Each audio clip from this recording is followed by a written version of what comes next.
다음 주부터는 대림절로 성자의 계절이 시작됩니다. 창조절은 생명과 정의와 평화라고 하는 하나님의 창조 섭리를 기억하고 그 섭리를 회복하는 것을 기원하는 그리스도인의 계절입니다. 이렇게 신앙의 계절을 구분하고 지키려는 그리스도교의 기획은 신앙인의 1년의 삶이 성부, 성자, 성령을 기억하면서 신앙의 삶이 되게 하려는 목적을 겨냥한 것입니다. 곧 신앙인의 1년의 삶을 예배로 지켜지게 하려는 의도인 것이죠. 오늘 창조절 마지막 주일에 하나님의 섭리에 관하여 한 가지 묵상해 보고자 합니다. 그것은 하나님 나라입니다. 하나님 나라는 한 처음에 하나님이 창조하신 나라이기도 하지만 지금의 악의 세력을 극복하고 우리가 궁극적으로 성취해 나갈 목표라는 점에서 그리스도교 종말 사상의 표상이기도 합니다. 세상의 악을 심판하시고 태초에 구상하셨던 생명, 정의, 평화를 온전히 회복하겠다는 하나님의 의지가 담긴 사상이 바로 종말 사상입니다. 그리고 그리스도인은 그 하나님의 의지를 믿고 오늘 겪는 고난을 이겨낼 힘을 얻으며 신앙을 지켜내는 소망의 근거가 되는 사상입니다. 오늘 제2성서의 본문 요한계시록에서는 하나님 나라에 관한 단초를 우리에게 전해주고 있습니다. 6절에 우리로 하여금 나라가 되게 하신다는 말씀입니다. 이것을 화두로 삼아서 오늘 창조절 끝자락에서 하나님 나라를 기억하고자 합니다. 요한계시록부터 살펴보겠습니다. 환상과 묵시로 기록되어 있어서 요한계시록은 해석이 난해한 성서였습니다. 묵시 문학의 특성이라 할 수 있는 은유와 상징을 바른 코드로 해석하는 것이 첫 번째 문제였습니다. 묵시 문학의 장르를 활용한 고대인들의 정서와 의도를 바르게 간파하지 않고서는 이해할 수 없는 성서입니다.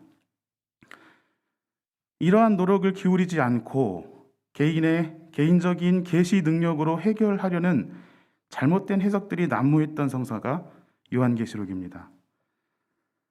은유 기법과 상징 체계에 숨겨진 의미를 찾기보다 문자 그대로 환상적인 묘사 그대로 이해하려는 데서 잘못된 단추를 끼워왔던 것입니다. 그리고 그런 해석의 권위를 정당화시키려고 해석자의 영적 능력을 강조하면서 점입가경으로 자기가 하나님이니 재림 예수니 하는 수많은 사이비를 낳게 한 요한계시록의 불행의 역사가 있었습니다.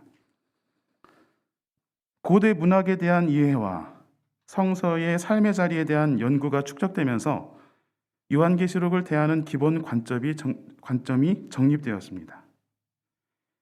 요한계시록은 주후 120년경 로마 제국주의로부터 박해를 받던 그리스도교 공동체의 자리에서 읽어야 합니다. 무소불위했던 로마의 제국주의를 극복하려는 그리스도교 사상사의 흔적으로서 저항 담론으로서 요한계시록은 우리에게 값진 의미를 제공해주고 있습니다. 제국주의 사탄의 질서를 거절했기에 당할 수밖에 없었던 핍박에도 굴하지 않았던 초기 그리스도교 공동체에 결연하고 절박한 상황으로 들어갈 때 이 성서의 진미를 맛볼 수 있습니다.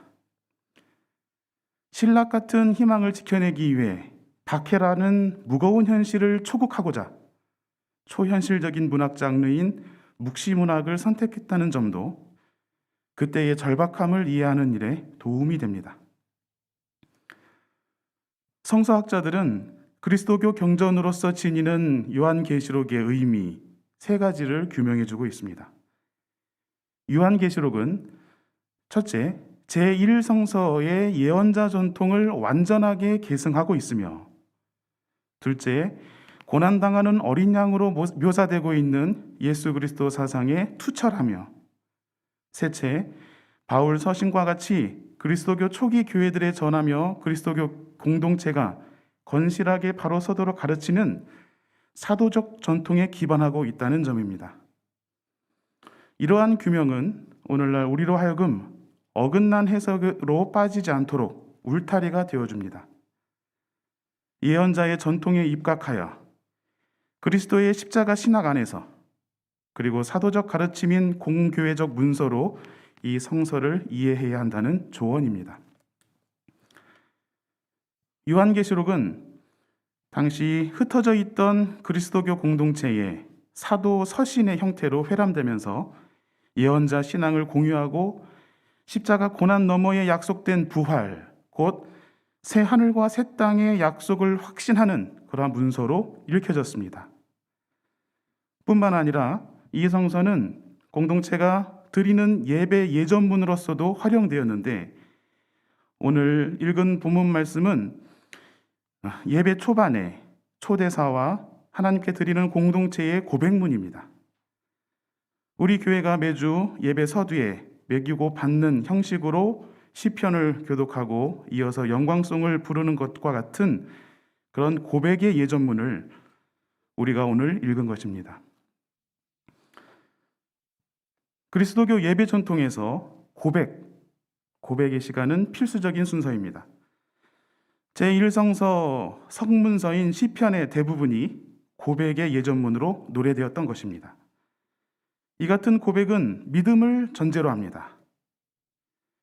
하나님의 존재와 섭리를 신뢰한다는 전제, 그리고 그분께 우리의 삶을 정박하고 그 뜻대로 살기를 결단하는 우리의 믿음이 전제되어 있습니다. 그리스도교 신앙을 말하다의 저자 마커스 보그는 그리스도교에서 말하는 믿음의 의미를 잘 설명해 주었습니다. 믿는다는 말은 오늘날 신뢰하다는 의미로 주로 통용되고 있지만, 유대교와 그리스도교 전통에서는 오히려 사랑한다는 말에 더 가깝다고 합니다. 예수를 믿는다는 말은 예수를 사랑한다는 말인 것인데, 이러한 바탕에서 우리 믿음은 신뢰를 넘어 사랑하는 것으로, 보다 역동적인 것으로 이해해야 할 것입니다.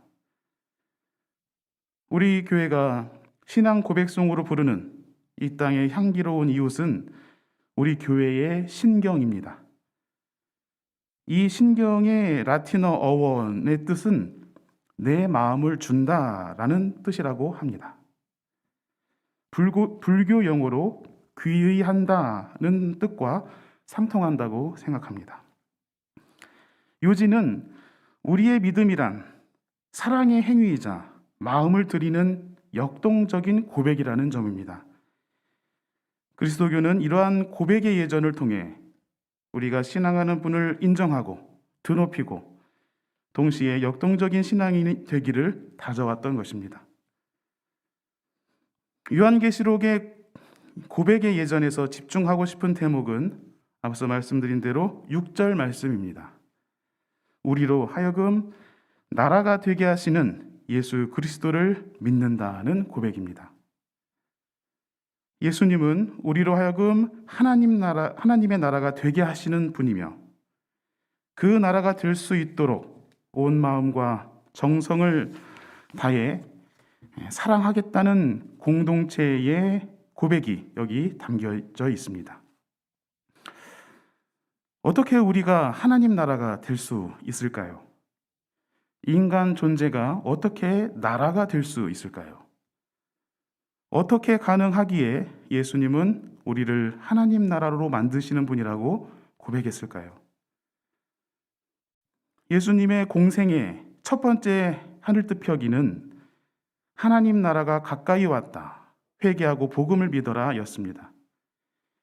이 하나님 나라는 공간적인 의미에서 하나님이 거하시는 그 공간, 사랑과 자비가 가득하고 생명, 정의, 평화가 완전한 그곳이 우리가 사는 이곳으로 내려오는 것을 뜻합니다. 땅이 하늘로 개벽하는 것이지요. 하나님 나라에 대한 이 같은 공간적인 의미는 교회가 교회 중심적으로 잘못 이용하면서 오해를 빚기도 했습니다.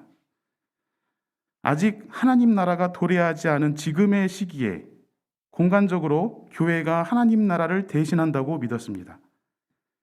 그래서 교회를 신성시하고 사람들을 교회로 끌어모아 그들을 하나님 나라인 교회에 묶어두는 것이 교회의 선교라고 여겼습니다. 교회는 높아져만 갔고 부패하고 타락했습니다. 이에 대해 반성하면서 하나님 나라는 어떤 곳이냐 다시 물었습니다. 공간적인 차원을 넘는 새로운 의미가 이미 성서 속에 있었습니다. 하나님 나라는 하나님의 통치가 이루어지는 곳, 즉 중요한 것은 공간이 아니라 하나님의 통치를 작동시키는 것에 주목하게 된 것입니다. 교회의 선교적 사명은 어디에서든지 생명정의 평화로 집약되는 하나님의 통치를 작동시켜내는 것으로 확대되었습니다. 그러나 그렇다고 해서 하나님 나라의 공간적인 의미가 완전히 무시될 수만은 없는 일입니다. 우리 인간 존재 자체가 시공간에 한정되어 있기 때문이죠. 시공간을 초월하지 않는 이상 우리는 하나님 나라의 실현을 위하여 세상 가운데 하나님의 통치를 작동시켜내는 선교와 함께 하나님 나라의 공간적인 의미도 성실하게 지켜나가야 합니다. 이 두 가지는 서로 장단점을 긴장시키면서 상호 보완해 나가야 할 요소들입니다. 여기에 오늘 요한계시록의 말씀은 하나님 나라를 이루는 다른 방편을 제시해주고 있습니다. 하나님 나라에 대한 새로운 관점으로 인식의 지평을 넓혀주고 있습니다. 하나님 나라는 바로 우리여야 한다는 말씀입니다. 우리가 하나님 나라의 장소가 되어야 하며 우리 안에 하나님의 통치가 작동되어야 한다는 말씀입니다. 하나님 나라의 존재론과 관계론을 우리 안에서 동시에 성취시켜 나가야 한다는 과제를 우리에게 제시해주고 있습니다. 내 안에, 우리 안에 하나님을 모시고 내 삶에서, 우리의 삶에서 하나님의 통치 원리가 살아 숨쉬게 하는 것, 우리가 그의 나라가 되는 것, 이것을 위해 꾸준히 신앙을 고백하면서 우리를 새롭게 창조해 나가는 향림 공동체 되기를 소망합니다. 그렇다면 어떻게 그것이 가능하겠는가 하는 질문은 여전히 남습니다. 그에 대한 해법은 오늘 요한복음서 말씀에서 찾아보고자 합니다. 함께 읽은 본문은 예수께서 순환당하시기 전에 로마 총독 빌라도의 신문을 받으시는 대목입니다. 이 본문을 오늘 우리에게 안배한 것은 대림절을 앞둔 창조절의 마지막 주간에 대림절을 예비해 주는 의도가 있다고 생각합니다. 여기 본문에서 주목하고자 하는 구절은 36절과 37절입니다. 예수께서는 빌라도와 다른 세 개의 나라를 논하고 있습니다. 예수를 신문하는 빌라도의 최대 관심사는 예수가 스스로 왕이라고 생각하는지를 묻는 것이었습니다. 스스로를 왕이라 사칭한다는 명목으로 유대인들이 예수를 고발하기도 하였지만 예수가 왕의 권위로 로마에 반역하는 반란을 도모할 수도 있었기 때문입니다. 그러나 예수님은 빌라도가 생각하는 나라와 다른 자신의 나라에 대해 말씀합니다. 예수님은 자신의 나라의 왕임을 감추지 않음과 동시에 유대인이나 빌라도가 생각하고 있는 나라의 왕이 아님을 변증하셨습니다. 더불어 자신의 나라의 작동 방식이 빌라도의 나라의 그것과 다르다는 점 또한 강조하고 계십니다. 유대인과 빌라도의 나라에서는 왕을 지키기 위해 정치적으로 싸우지만 예수님 자신의 나라에서는 진리만이 전부라고 답하십니다.